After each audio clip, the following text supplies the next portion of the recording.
Mateus capítulo 26, versículo 57, diz assim: E os que prenderam a Jesus o conduziram à casa do sumo sacerdote Caifás, onde os escribas e os anciãos estavam reunidos.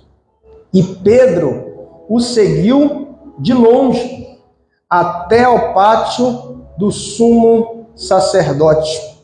E entrando, assentou-se entre os criados para ver o fim. Ora, os principais sacerdotes e anciãos, todo o conselho, buscavam falso testemunho contra Jesus, para poderem dar-lhe morte, e não o achavam, apesar de se apresentarem muitas testemunhas falsas. Não o achavam, mas por fim chegaram duas testemunhas falsas e disseram: Este disse: Eu posso derrubar o templo de Deus e reedificá-lo em 3 dias. E levantando-se o sumo sacerdote, disse: Não responde coisa alguma ao que estes depõem contra ti? Jesus, porém, guardava silêncio. E respondendo o sumo sacerdote, disse: Conjuro-te pelo Deus vivo, que nos digas se tu és o Cristo, o Filho de Deus. Disse-lhe Jesus: Tu o disseste. Digo-vos, porém, que vereis em breve o Filho do Homem assentado à direita do poder e vindo sobre as nuvens do céu. Então o sumo sacerdote rasgou as suas vestes, dizendo: Blasfemou, para que precisamos ainda de testemunhas? Eis que bem ouvistes agora a sua blasfêmia. Que vos parece? E eles respondendo disseram: É réu de morte. Então cuspiram-lhe no rosto e lhe davam punhadas, e outros esbofeteavam, dizendo: Profetiza, quem é que te bateu? Nós, como de costume, estamos falando sobre as 12 casas que Jesus ele entrou. E aqui nós estamos falando da visita de Jesus na casa de um homem chamado Caifás, que era o sumo sacerdote, que era o líder espiritual naqueles dias, a autoridade máxima naquele tempo acerca das coisas espirituais. Ele era o sumo sacerdote. Tinha os sacerdotes, ele era o sumo sacerdote. E quando nós lemos esse texto, nós percebemos que nós podemos esperar de Jesus que, quando eles depuseram contra ele, Jesus ficou em silêncio. O versículo diz que ele perguntou para Jesus: Você não vai responder nada contra estes homens que depõem contra você? E o texto deixa bem claro, no versículo de número 50 e... Não estou lembrando aqui agora não, mas fala que Jesus ficou em silêncio. No versículo 63, Jesus, porém, guardava silêncio. No 62, no finalzinho dele, diz que as pessoas faziam depoimentos contra Jesus. E como que Jesus reagia? Ele guardava silêncio.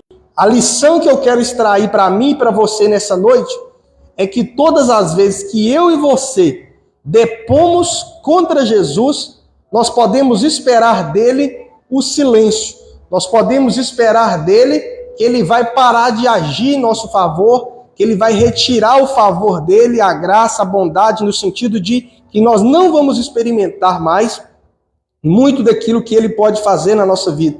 Ele vai ficar em silêncio.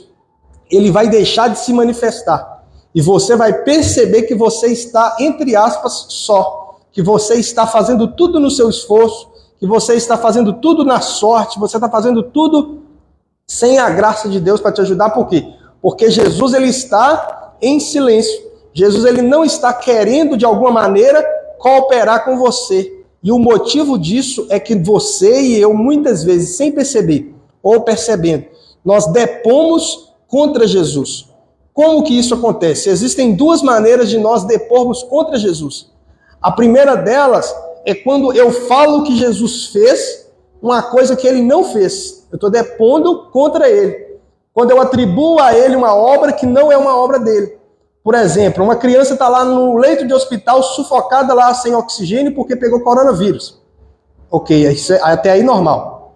Aí um crente, uma pessoa que crê no Senhor Jesus, ela vai dizer assim, ó, essa criança aí está com coronavírus porque Jesus mandou o coronavírus, porque lá no carnaval eles brincaram com o nome dele e agora está aí o coronavírus.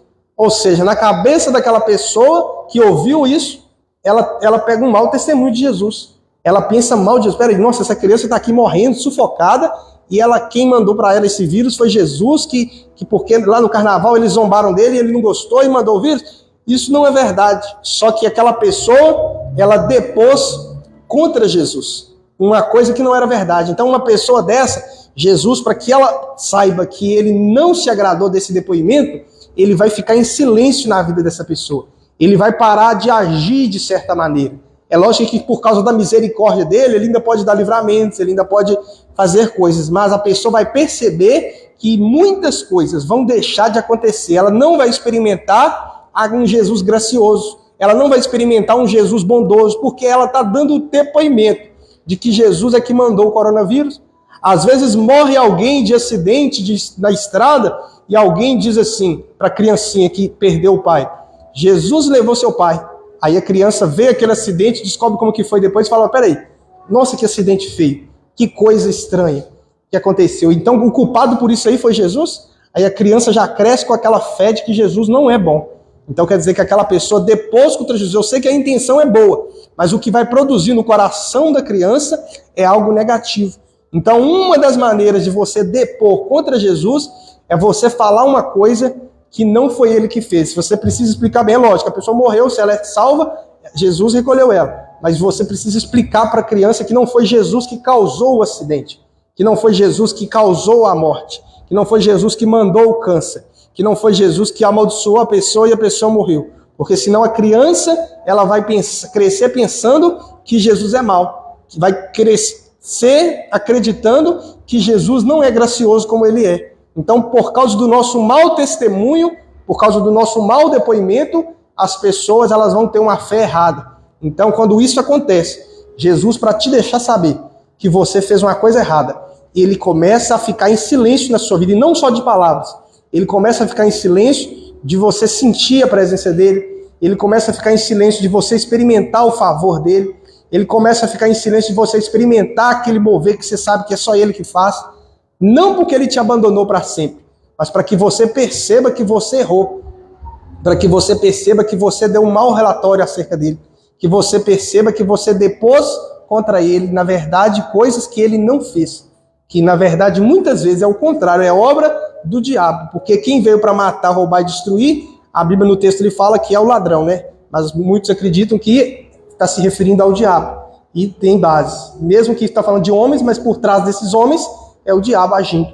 Então você não pode dar um mau testemunho de Jesus falando que ele fez um mal, porque ele veio para fazer o bem. Ele diz, eu vim para que tenham vida e vida com abundância. Num outro lugar ele diz, a Bíblia diz que ele veio para desfazer as obras do diabo. Em outro lugar a Bíblia diz, ele veio buscar e salvar o que se havia perdido. Então você não pode ficar dando testemunho, depoimento contra Jesus, dizendo que ele fez o mal, quando na verdade fazer o mal já está no homem fazer, já está no diabo fazer, e quando você vê uma coisa muito boa, você diz, é Jesus. Quando você vê algo muito mal, muito assim, tragédia, pense, ou é culpa do homem, ou é a ação do inimigo. Mas não deponha contra Jesus, porque senão você vai experimentar o silêncio dele. Não no sentido dele não falar com você, e também, mas eu quero dizer que é um silêncio mais amplo. É um silêncio onde ele vai se calar, ele vai parar de se manifestar na sua vida. E coisa terrível na vida de um crente é Jesus não se manifestar. Porque quando ele não se manifesta, você fica por conta própria. Você fica sozinho tendo que resolver sua vida, tendo que alcançar os seus objetivos, tendo que vencer o pecado, tendo que fazer as coisas acontecer, porque Jesus não está te ajudando, porque ele está em silêncio, ele está no sentido ali meio que te repreendendo por você estar depondo contra ele. Então não deponha contra ele, porque quando a Bíblia diz que no versículo 63, o homem perguntou: não responde coisa alguma a esses que depõem contra ti? Jesus, porém, guardava silêncio. Então, se você não quer experimentar os céus fechados, se você não quer experimentar um reter das bênçãos de Deus, não deponha contra Jesus. Não fale dele uma coisa que ele não fez. Não fale mal dele, no sentido, ele matou essa pessoa. Ele mandou esse coronavírus. Ele destruiu esse acidente que teve lá, foi Jesus. Não diga uma coisa dessa, porque isso você vai estar depondo contra ele. O que ele veio para fazer é levar enfermidades, não lançar enfermidades. Ele veio para quebrar maldições, transformar maldições em bênçãos, não para lançar maldições nas pessoas. Ele veio para salvar os que estavam perdidos, não para mandar pessoas para o inferno. Porque se ele não fizer nada, as pessoas já vão para o inferno. É normal, é o caminho que se... A Bíblia diz que aquele que não crê já está condenado. Então o nosso estágio inicial é condenado. Jesus entra na nossa vida e nós somos salvos. Então não deponha contra Jesus se você não quer experimentar o silêncio dele na sua vida. Amém? A segunda maneira de depor contra Jesus é quando você peca deliberadamente. É quando você dá um mau testemunho diante dos homens. Porque a pessoa vê você e associa você com Jesus. Mas você peca deliberadamente. Você, não estou dizendo de errar, todos erram. Mas você vive na prática nós, muitas vezes, vivemos na prática do pecado. Então, quando nós fazemos isso, nós estamos também depondo contra Jesus, porque as pessoas vão olhar e falar: mas fulano não é crente? Fulano não vai na igreja? Fulano não ministra lá na igreja? Fulano não toma a ceia lá no dia que tem a ceia? Como que ele está ali fazendo isso? Como que ela está fazendo aquilo? Ele não é de Jesus? Então, automaticamente, na consciência da pessoa, você depôs contra Jesus com a sua atitude. E isso também faz com que Jesus, ele não se manifeste na sua vida tanto quanto você gostaria. E nem tanto quanto ele gostaria, porque o que ele quer é se manifestar. O que ele quer é entrar em cada questão que você está envolvido. O que ele quer é agir em seu favor, te dando graça, te dando favor, te dando livramento, te dando tudo aquilo que você precisa para viver uma vida bem-aventurada. Mas se você vive pecando deliberadamente, você está depondo contra ele. E isso ele vai precisar fazer você saber que está errando. Então, uma das maneiras é ele ficar em silêncio. Como eu já disse, esse silêncio não é só de não falar, é o silêncio de não permitir que você sinta a presença dele na hora que você orar, na hora que você for no culto, na hora que você estiver querendo ali uma resposta, quando você estiver precisando dele. Às vezes ele só vai deixar você naquela situação sozinho, para que você tenha uma noção do quanto é ruim o silêncio e a falta da manifestação de Jesus. E ele não tem prazer nisso. E ele só o faz para que você se arrependa e pare de depor contra ele, de dar um mau testemunho de alguém que serve a ele. Porque se ficar tudo bem, tiver tudo certo, não tem por que Jesus ficar em silêncio. Porque ele é desejoso de nos abençoar. Ele está sempre procurando uma maneira de interferir nas situações para nos favorecer. Ou seja, não ficar em silêncio, não ficar omisso da situação. Ele quer entrar, ele quer operar, ele quer ver você empreendendo e quer abençoar. Ele quer ver você orando, quer ver você sentindo a presença. Ele não quer ficar em silêncio, ele quer tudo acontecendo para que fique claro que ele é um Deus vivo. Então não tem prazer nele de ficar em silêncio. Não tem prazer nele de você trabalhar só e alcançar na força do braço. Mas para você entender que você está muitas vezes depondo contra Jesus, muitas vezes ele fica em silêncio. Você não percebe o favor dele. Você não percebe o mover que só ele pode fazer na minha e na sua vida. A segunda coisa que eu aprendo é que o texto diz que eles conduziram Jesus. Essa parte aqui é importante, porque no versículo 57 diz assim, presta atenção: e os que prenderam a Jesus o conduziram. Diga comigo assim: Jesus não foi levado, arrastado, nem empurrado. Diga assim: Jesus foi conduzido. Pastor, o que isso quer dizer? Quer dizer que Jesus espera de você que você saiba, entenda, creia e confesse que Jesus não morreu na cruz obrigado.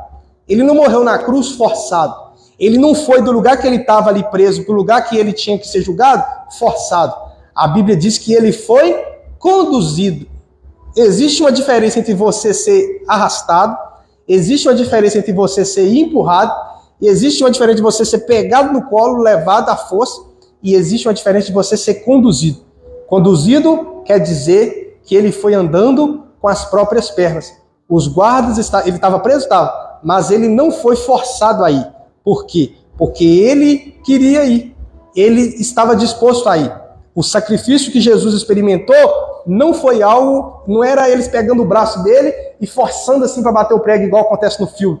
Do jeito que aparece no filme, alguns filmes, parece que o pessoal tinha que pegar o braço de Jesus à força e pôr assim para bater o prego. Só que, na verdade, a Bíblia diz que Jesus disse assim, ó, a minha vida ninguém a toma, eu a dou livremente, eu a dou voluntariamente. Ou seja, não é forçado, não é porque estão me obrigando que eu vou morrer, não é porque me prenderam, ele só foi conduzido.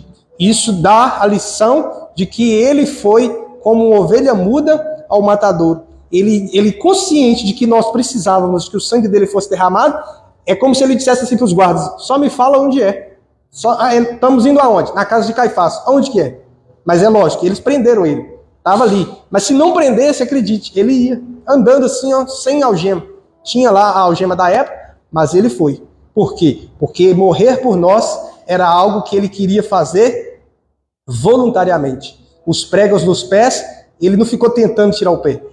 Pegou o pé, ele entregou o pé. Na hora de colocar a coroa na cabeça dele, ele não ficou tentando esquivar a cabeça assim para não furar a cabeça dele com os espinhos. Ele simplesmente abaixou a cabeça para que a coroa fosse colocada. Então você precisa entender com essa verdade aqui, que se hoje você é salvo, não é porque Deus mandou Jesus e Jesus foi, o Pai manda quem pode, obedece quem tem juízo. Não, Jesus ele foi consciente, ele foi voluntário, ele foi de boa vontade, ele não foi obrigado. O sangue derramou, agora quem crê é salvo. Não, ele se entregou. Diga assim, Jesus se entregou.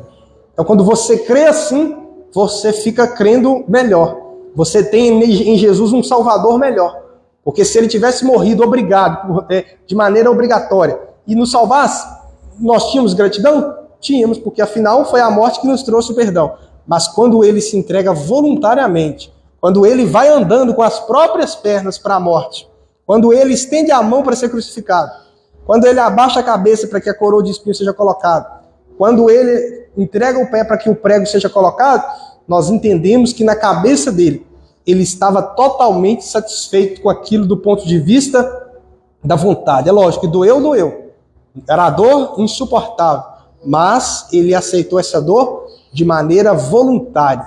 Ele não teve que ser forçado a ir para a cruz. Ele foi porque ele sabia que era necessário para que eu e você tivéssemos a vida eterna. Então, todas as vezes que você for orar e agradecer pela salvação, agradeça consciente de que Jesus foi conduzido. Ele não foi nem empurrado, nem arrastado, nem levado no colo. Eles só mostraram para ele o caminho e prenderam a mão porque era o costume de prender. Mas ele, em momento nenhum, ofereceu resistência. Em momento nenhum, ele pediu a ajuda dos apóstolos. O apóstolo Pedro tirou a espada e cortou a orelha de um soldado.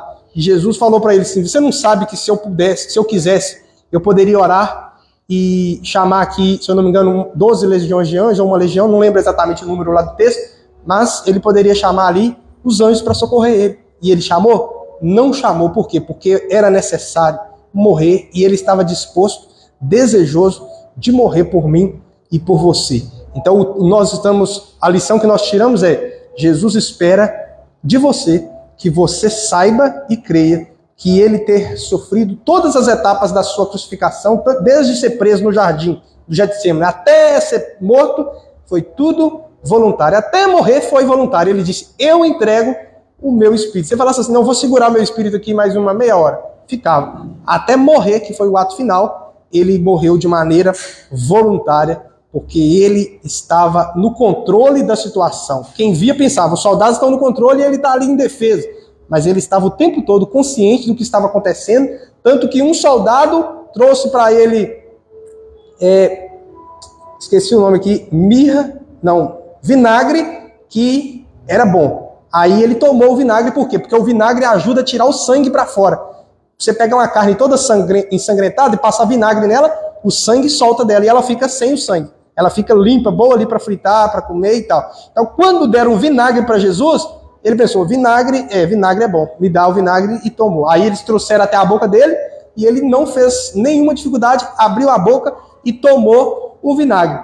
Mais para frente, um outro soldado pegou num outro objeto, mirra, e tentou chegar na boca dele. Só que eu não sei se você sabe, mas a mirra ela tem poder anestésico. O que é isso? Ela diminui a dor, ou ela tira a dor. Então, quando Jesus viu que era mirra, pensou assim, não, mirra vai tirar a dor. Eu não quero que tire a dor. Eu quero sentir a dor. Eu não quero ser poupado da dor. Não, então, aí ele foi, quando chegou com a mirra na boca dele, ele abriu a boca e voluntariamente puxou assim aquilo que estava ali naquele objeto para que ele pudesse. Aliás, ele nesse caso da mirra, ele virou a cabeça. No caso do vinagre, ele bebeu. No caso da mirra, ele rejeitou. Por quê? Porque se ele bebesse a mirra, ia doer menos. E Jesus não estava interessado em que doesse menos. Ele foi voluntariamente sofrer no meu e no seu lugar. Quem está entendendo, diga glória a Deus. Então entenda que tudo foi voluntário. A mirra foi voluntária, beber o vinagre foi voluntário, rejeitar a mirra foi consciente, os pregos das mãos foi tudo sem que ele tivesse que ser forçado. E por último, não menos importante, Jesus, o texto diz que Pedro seguia Jesus de longe. O que eu aprendo com isso? Tem pessoas que elas são crentes, elas confessam Jesus, elas talvez batizam nas águas, mas elas servem Jesus de longe. Elas não têm aquela coisa assim, é envolvido mesmo. Ela é crente, não é? Aquela pessoa é crente, não tem meio termo, ela é crente. Por quê? Ela é batizada, ela serve, não tem nada que depõe contra ela no sentido de ser crente. Agora tem aquela pessoa que sempre vai na igreja, mas você pergunta para as pessoas, fulano é crente? Ele fala, ele visita, ele vai, eu não sei se é porque fora da igreja ele é diferente. Por quê? Porque ele serve Jesus de longe. Ele serve Jesus de uma maneira que não fica claro. Não parece que ele tomou uma decisão na mente e no coração de servir Jesus. Então, assim como Pedro seguiu Jesus de longe, quando chegou daqui a alguns minutos, ele traiu Jesus e negou Jesus 3 vezes. Então, toda pessoa que não tem decisão de servir Jesus de perto, fala assim, não, vou batizar, vou ser crente. Pode, pastor, não tem conversa, eu sou crente mesmo, é de perto que eu quero servir. Essa pessoa, ela dá orgulho para Jesus. Agora, a pessoa que fica naquela, servindo Jesus de longe, talvez até chegue a batizar, mas depois do batismo não tem aquele compromisso, né, de buscar não pecar, não dar mau testemunho, não depor contra Jesus. Para ela ir no culto domingo é algo sagrado, só não vai se algo não impede. Ela tem assim aquela coisa na mente. Todo mundo que vê sabe, não, fulano é crente.